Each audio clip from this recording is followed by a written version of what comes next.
बात बांग्लादेश की कर लेते हैं। बांग्लादेश में शेख हसीना के इस्तीफे के बाद भी हिंसा लगातार जारी है। बांग्लादेश में अब हिंदू मंदिर और हिंदुओं के घर उग्रवादियों के निशाने पर नजर आ रहे हैं। उपद्रवी लगातार इनको अपना निशाना बना रहे हैं। वहां से कई ऐसी तस्वीरें भी सामने आई है जिनमें कई मंदिरों में आग की लपटें दिखाई दे रही हैं, जबकि कई हिंदुओं के घरों को भी निशाना बनाया गया है। पंचगढ़ में हिंदुओं की दुकानों और घरों पर हमला किया गया।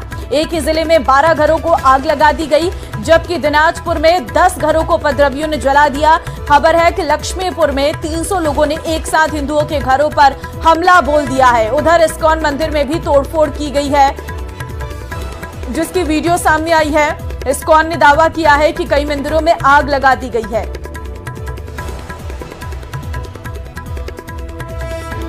वहीं बांग्लादेश से स्वदेश लौटे भारतीयों में वहां हो रही हिंसा का खौफ साफ दिखाई दिया है।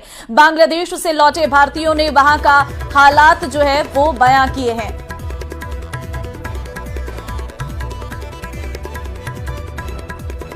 It's all about local Bengalis जिन पे अटैक हुए हैं, but Indians के लिए it is quite safe for the expats. So now flight services has also been resumed, so it's not a problem. India treatment के लिए आया है। ट्रीटमेंट के लिए जी, अपोलो हॉस्पिटल में। अपोलो में। तो वहाँ क्या सिचुएशन है? हिंदूज की क्या कंडीशन है वहाँ पर? ना इजी से तो अभी क्या सिचुएशन है बांग्लादेश में? Okay no problem. कोई प्रॉब्लम नहीं है? नहीं। तो राइट्स वगैरह हो गए थे वहाँ, हमने देखा काफी ज्यादा तोड़फोड़ और वायलेशन हो गया। Some violence in area, some area. वहाँ पर मेरा सरकार तो देश पे नहीं है। এখন मेरे देश पे स्टूडेंट में कुछ बोला था, हमारा देश এখন या सेना बाहिनी के प्रदेश में। स्टूडेंट की क्या कंडीशन? स्टूडेंट এখন ठीक है से स्टूडेंट এখন पैनिक है? पैनिक है वहाँ? The ground realities army has taken over the situation, and the currently situation is good. CM Bhajanlal का आज दूदू और सपोटा क्षेत्र का दौरा। सीएम 11:30 बजे जयपुर एयरपोर्ट से दूदू के लिए रवाना होंगे और दूदू के गाड़ोता में 75वां राज्य स्तरीय वन महोत्सव में शिरकत करेंगे। हरियाणा राजस्थान एक पेड़ मां के नाम के तहत वृक्षारोपण करेंगे। एसडीआरएफ कैंपस गाड़ोता में होगा वृक्षारोपण। दूदू से सपोटा के मीन धाम जाएंगे सीएम। करौली के सपोटा में भी सीएम जनसभा को करेंगे संबोधित। मीन धाम में सीएम भजनलाल करेंगे वृक्षारोपण। शाम 4:40 पर जयपुर के लिए वापस रवानगी उनकी रहने वाली है। तो सीएम का आज दूदू और सपोटा का दौरा रहने वाला है, जहां पर गाड़ोता में 75वां राज्य स्तरीय वन महोत्सव में शिरकत करेंगे। हरियाणा राजस्थान एक पेड़ मां के नाम कार्यक्रम में जो है शामिल रहने वाले हैं सीएम भजनलाल। और अब खबर चित्तौड़गढ़ से आपको देंगे, जहां पर भीषण सड़क हादसे में 5 लोगों की मौत हो गई है। आपको बता दूं कि हादसा निम्बाहेड़ा चित्तौड़गढ़ 4 हाईवे पर कंटेनर ने बाइक सवार 5 लोगों को कुचल दिया। मौके पर ही सबकी जान चली गई। एक 3 साल की बच्ची छिटक कर दूर जा गिरी, उसे अस्पताल में भर्ती कराया गया है। हादसा मंगलवार देर रात भावलिया पुलिया के पास हुआ है। मरने वालों में पति पत्नी और उनके बच्चे भी शामिल हैं। एक बाइक पर 6 लोग सवार थे। निम्बाहेड़ा सदर थाना अधिकारी संजय शर्मा ने बताया कि हादसे की सूचना मंगलवार रात करीब 10 बजे मिली थी। बताया गया है कि शहर से 7 किलोमीटर दूर भावलिया गांव की पुलिया के पास किसी भारी वाहन ने एक बाइक को अपनी चपेट में ले लिया।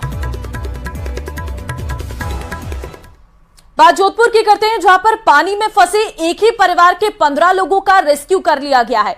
परिवार अपने खेत में फंस गया था। पुलिस एनडीआरएफ की टीमों ने सभी को रेस्क्यू किया है। रेस्क्यू के बाद प्रशासन ने राहत की सांस ली है।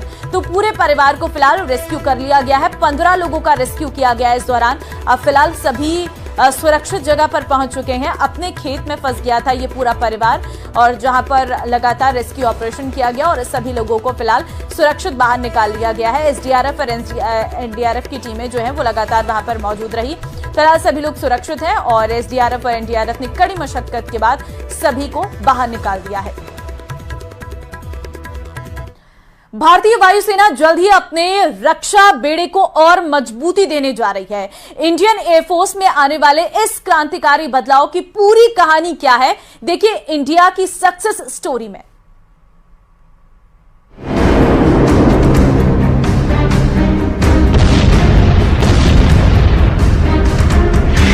क्रांतिकारी बदलाव की ओर भारतीय वायुसेना। दुश्मन के खिलाफ नए चक्रव्यूह की तैयारी। वायुसेना को जल्द मिलेंगी 200 स्वदेशी मिसाइल।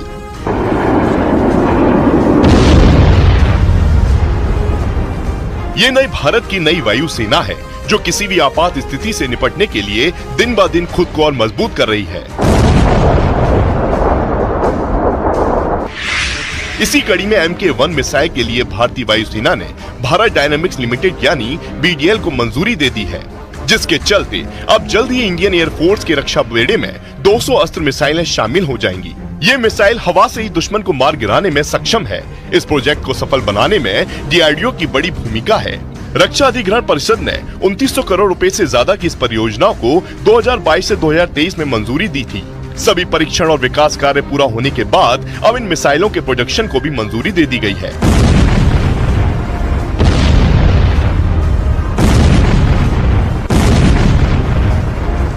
अस्त्र मिसाइल को रूसी मूल के सुखोई 30 और स्वदेशी तेजस लड़ाकू विमान दोनों पर तैनात किया जाएगा। भारतीय वायुसेना मिसाइलों के लिए कई स्वदेशी परियोजनाओं में मदद कर रही है। ऐसी 3 से 4 परियोजनाएं पूरी होने वाली हैं। इनमें हवा से जमीन पर मार करने वाली मिसाइलें भी शामिल हैं।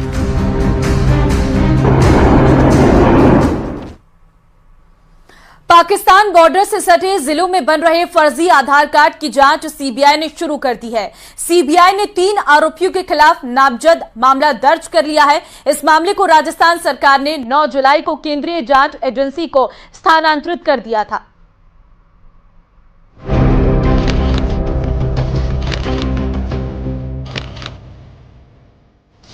फर्जी आधार कार्ड मामले में सीबीआई जांच शुरू।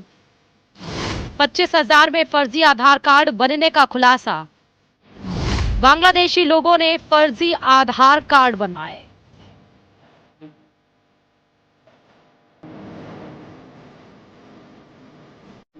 न्यूज 18 राजस्थान ने हाल ही में एक रिपोर्ट के जरिए दिखाया था कि कैसे सांचौर में पाकिस्तान बॉर्डर से सटी सीमाओं पर फर्जी आधार कार्ड बनाए जा रहे थे, जिनमें छोटे बच्चों के फिंगरप्रिंट और रेटिना को स्कैन का इस्तेमाल किया जा रहा था। इस मामले में सीबीआई ने अब जांच तेज कर दी है। राजस्थान में कथित तौर पर 25,000 रुपए में जाली दस्तावेजों और फिंगरप्रिंट का इस्तेमाल करके फर्जी आधार कार्ड बनाने वाले एक गिरोह के 3 लोगों के खिलाफ सीबीआई ने एफआईआर दर्ज की है।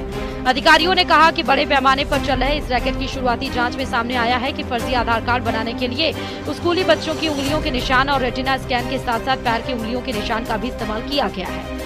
इस मामले में राजस्थान सरकार ने 9 जुलाई को केंद्रीय जांच एजेंसी को स्थानांतरित कर दिया था। विभाग ने 30 जुलाई को सीबीआई को भेज दिया था। उसके बाद सीबीआई ने डुंगरी निवासी गणपत सिंह जाट, तोगाराम जाट और कन्हैया लाल प्रजापति के खिलाफ मामला दर्ज करके जांच शुरू कर दी थी।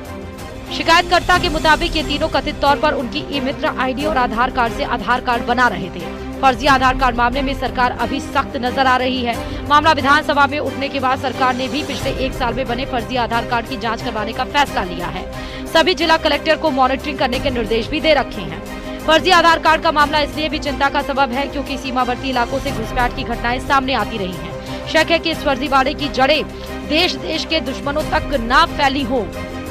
फर्जी आधार कार्ड मामले में सीबीआई ने अब एंट्री कर दी है और सीबीआई की एंट्री के बाद में 3 आरोपियों को नामजद करके उनके ऊपर कार्रवाई की जा रही है। देखने वाली बात यह है कि हालांकि 3 आरोपी अभी भी जो है फरार हैं और मौके पर जो है ये मित्र को सीज कर दिया गया है। वहीं सीबीआई ने जो है पिछले 1 साल में कितने आधार कार्ड बनाए उसको लेकर जो है जांच कमेटी बनाई गई है और इसको जो है अब जितने आधार कार्ड बने उनका जो है भौतिक सत्यापन भी किया जाएगा। हालांकि पूरा विषय जांच का है, जांच के बाद ही इसका जो खुलासा हो पाएगा। कैमरा पर्सन के साथ में न्यूज 18 के लिए प्रतीक सोलंकी। राजस्थान क्रिकेट एसोसिएशन की पिछली कमेटी के कार्यकाल में महाभ्रष्टाचार का खुलासा हो रहा है। आरसी एडहॉक कमेटी की ओर से कराई गई जांच रिपोर्ट में खेल और खिलाड़ियों के नाम पर भारी अनियमितताएं बरतने से पर्दा उठ रहा है और अब सरकार जांच रिपोर्ट के आधार पर दोषियों को जेल के सलाखों के पीछे भेजने की तैयारी कर रही है। देखिए रिपोर्ट।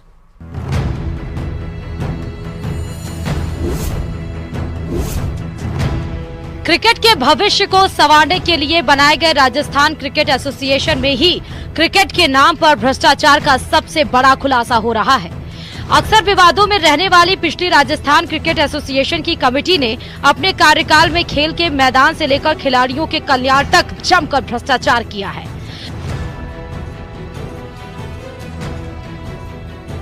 आरसीए एडहॉक कमेटी की ओर से कार्रवाई की गई। रिपोर्ट में खुलासा हुआ कि बीसीसीआई ने हर साल राजस्थान क्रिकेट के कल्याण के लिए करोड़ों रुपए का बजट आवंटित किया, लेकिन तत्कालीन कमेटी ने आरसीए से संबंध एम्पायर, खिलाड़ी, ग्राउंड स्टाफ को लंबे समय से फीस का भुगतान नहीं किया। ऑडिट रिपोर्ट में खुलासा हुआ कि एक तरफ खेल से जुड़े खिलाड़ी, एम्पायर सहित पूरा स्टाफ एक एक रुपए को तरसता रहा, वहीं तत्कालीन कमेटी ने नियम विरुद्ध करोड़ों रुपए का भुगतान वकीलों को कर दिया। आरसीए एडहॉक कमेटी के संयोजक जयदीप बिहारी ने ऑडिट रिपोर्ट में आई आर्थिक, वित्तीय और भ्रष्टाचार के कारनामों की पूरी फहरिस्त तैयार करवा ली है और इस रिपोर्ट को जल्द ही मुख्यमंत्री भजनलाल शर्मा और खेल मंत्री को सौंपेगी। कई मामलों में फाइनेंशियल इरेगुलरिटीज मिली है। हमने भी सीए से जांच करवाई है। कई चीजें ऐसी है कि जैसे जीएसटी के अंदर जो उस फर्म को काम दिया गया है उसके वो काम मेंशन ही नहीं है। कई फर्मों को एक्सपीरियंस भी नहीं है। कई फर्में ऐसी है जो काम कुछ करती है, उनको काम कुछ दे दिया। इसलिए काफ़ी कुछ इरेगुलरिटीज हैं जिनकी सीए साहब जांच कर रहे हैं और उन इरेगुलरिटीज के हिसाब से एडवोकेट, जो क्रिमिनल एडवोकेट हैं, उनसे सलाह करके कानूनी कार्रवाई की जाएगी। आरसीए एडहॉक कमेटी की ओर से कार्रवाई की गई। जांच रिपोर्ट में कई बड़े चौंकाने वाले खुलासे सामने आ रहे हैं। क्रिकेट खेल को बेहतर बनाने के नाम पर नए स्टेडियम का निर्माण शुरू से ही भ्रष्टाचार की नींव पर खड़ा किया गया। चौप स्टेडियम के निर्माण का कार्य ऐसी कंपनी को सौंपा गया जिसके पास भवन निर्माण का कोई अनुभव ही नहीं। सड़क निर्माण करने वाली छत्तीसगढ़ की एक कंपनी को पूरे स्टेडियम की निर्माण की जिम्मेदारी नियम विरुद्ध तरीके से सौंप दी गई। स्टेडियम निर्माण के टेंडर से शुरू हुआ भ्रष्टाचार लगातार बढ़ता रहा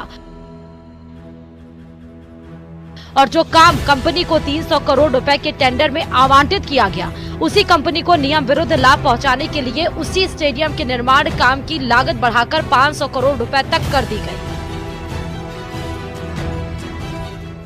जांच रिपोर्ट में क्रिकेट मैचों के आयोजन में भी भारी अनियमितताएं सामने आई हैं। One day international, Indian premier league और राजस्थान प्रीमियर लीग के आयोजनों में भी बड़ी धांधली की गई है। इन मैचों के लिए तत्कालीन आरसीए कमेटी ने मैचों से संबंधित इवेंट के टेंडर जिन कंपनियों को सौंपे थे, उन कंपनियों ने फर्जी सिस्टर कंसर्न्स कंपनियों के जरिए काम करवाया। राष्ट्रीय और अंतर्राष्ट्रीय मैचों के आयोजन में हुई इस धांधली में मैचों के दौरान सुरक्षा व्यवस्था, बाउंसर्स, स्टेडियम की सजावट, स्टेडियम का रखरखाव, टेंट डेकोरेशन, हाउस कीपिंग के साथ साथ मैचों में मनोरंजन के लिए नाचने वाली चीयर गर्ल्स के कामकाज में भ्रष्टाचार किया गया है। हमें राजस्थान क्रिकेट के भविष्य को जिंदा रखना है।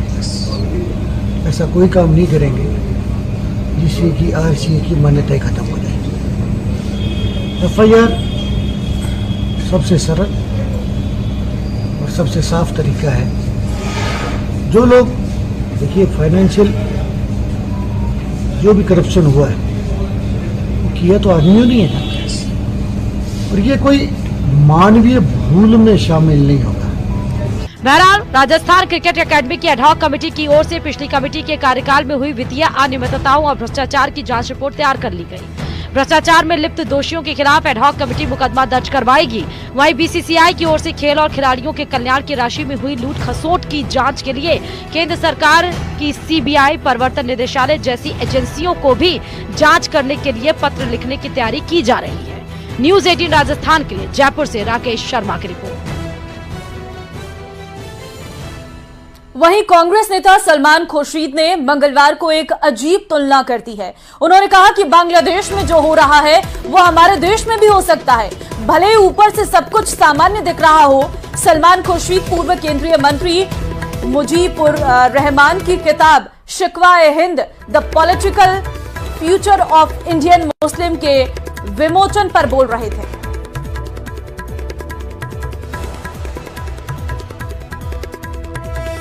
तो किताब के विमोचन समारोह में बोले सलमान खुर्शीद। बांग्लादेश हिंसा पर उनका अजीबोगरीब बयान सामने आया है और अब इस बयान के तमाम मायने निकाले जा रहे हैं। भारत में भी बांग्लादेश जैसा हो सकता है, सलमान खुर्शीद की तरफ से कहा गया है।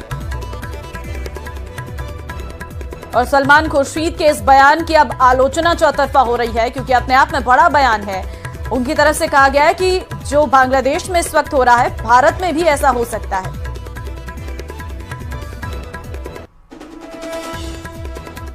और सलमान खुर्शीद के बयान पर बीजेपी नेता शहजाद पूनावाला पलटवार किया है।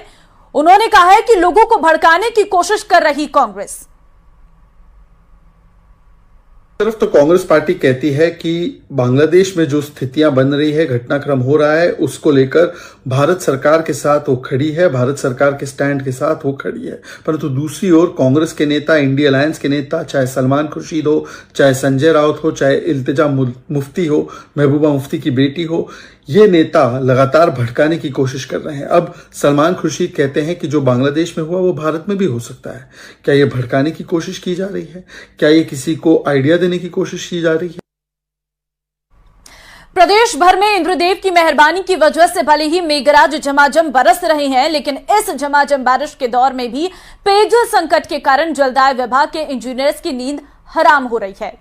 बीसलपुर बांध के हालात ये हैं कि अगर जल्द ही बांध का जलस्तर नहीं सुधरा तो गर्मियों से पहले ही 4 जिलों की आबादी एक एक बूंद को तरस सकती है। देखिए रिपोर्ट।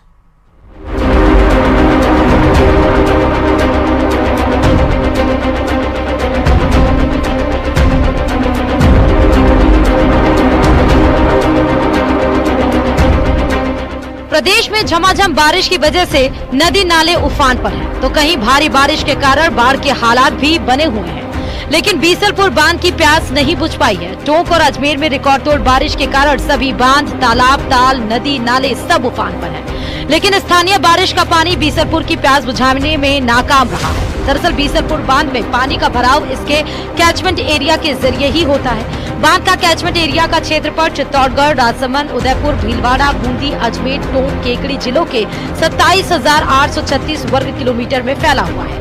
जब इन सभी जिलों में अच्छी बारिश होती है तो कैचमेंट एरिया के माध्यम से बांध में पानी पहुंचता है।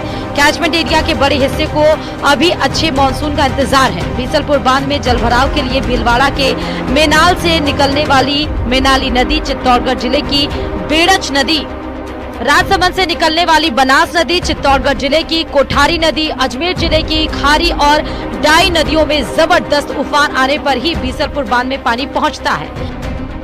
जैसा सभी को विदित है कि इस समय बीसलपुर में जो त्रिवेणी नदी से जहाँ से पानी आता है, तो नदी से पानी नहीं मिल पा रहा है बीसलपुर को।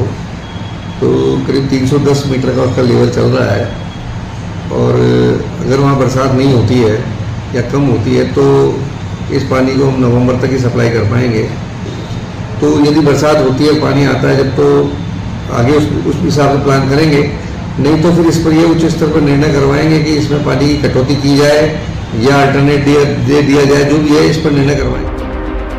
बीसलपुर बांध की पानी की आवक के रिकॉर्ड पर नजर डालें तो 85% पानी की आवक अगस्त और सितंबर महीने में होती रही है।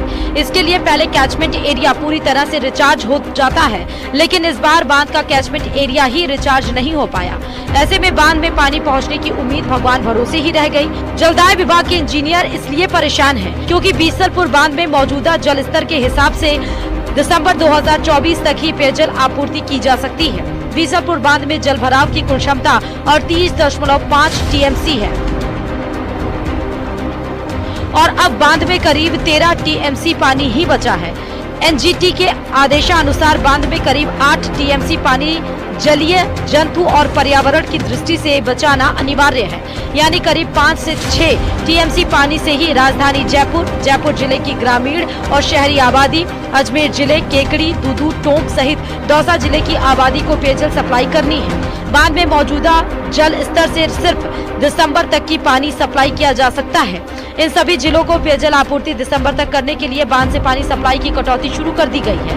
बांध से भीषण गर्मियों में जहां 560 एमएलडी पानी प्रतिदिन जयपुर के लिए जा रहा था, उसमें अब कटौती करते हुए 500 एमएलडी तक पहुंचा दिया गया है। 110.70 तो लेवल अभी कम है काफ़ी, और यदि यही लेवल आ जाता है तो फिर तो काफ़ी कुछ रिडक्शंस करने होंगे, कटौती करनी होगी पानी जयपुर में, अजमेर में, सभी लेवल्स पर कटौती करनी होगी। उसके लिए मीटिंग होनी है। बेसिकली 2 फ्रंट पे प्रयास होंगे। पहला तो है कि बीसलपुर से हमारे को जितना पानी ले रहे हैं, विड्रॉल कर रहे हैं, उसको हमें कम करना होगा। और हमारे जो लोकल सोर्सेज हैं, ट्यूबवेल्स हैं, उनको स्ट्रेंथन करके जो एग्जिस्टिंग है उनसे तो प्रोडक्शन लेना ही है, हो सकता है कुछ और ड्रिलिंग वगैरह भी करके पानी को ऑगमेंट करना पड़ेगा। बीसलपुर बांध पर राजधानी सहित सभी जिलों की 70% से ज्यादा आबादी निर्भर है और उतना पानी ना तो कंटिजेंसी प्लान में लाया जा सकता है और ना ही बीसलपुर बांध के मौजूदा जल स्तर से लाया जा सकता है। ऐसे में सरकार के सामने गर्मियों से पहले ही पानी का संकट भरी सर्दियों में ही पसीने ला सकता है।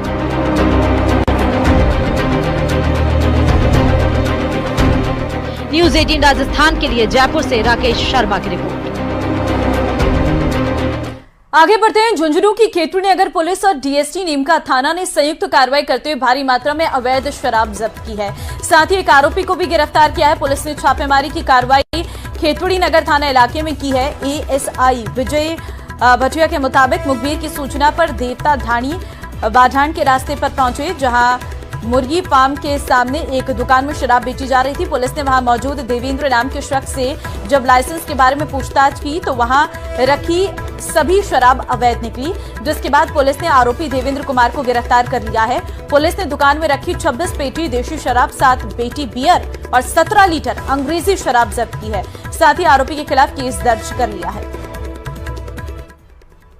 रोड पर एक व्यक्ति दुकान के अंदर अंग्रेजी शराब, बियर व देसी शराब अवैध रूप से बेच रहा है। इस पर मन एसआई विजय सिंह महेश जाब्ता ने मौके पर पहुंचकर जांच की तो वहां पर दुकान के अंदर मिले व्यक्ति का नाम पता पूछा तो अपना नाम देवेंद्र कुमार पुत्र अशोक कुमार जाति दानक निवासी मोहनपुर हरियाणा होना बताया।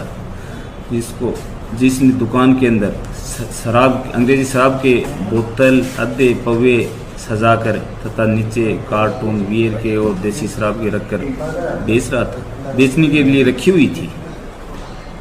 व्यक्ति को लाइसेंस पूछा तो कहा लाइसेंस नहीं है।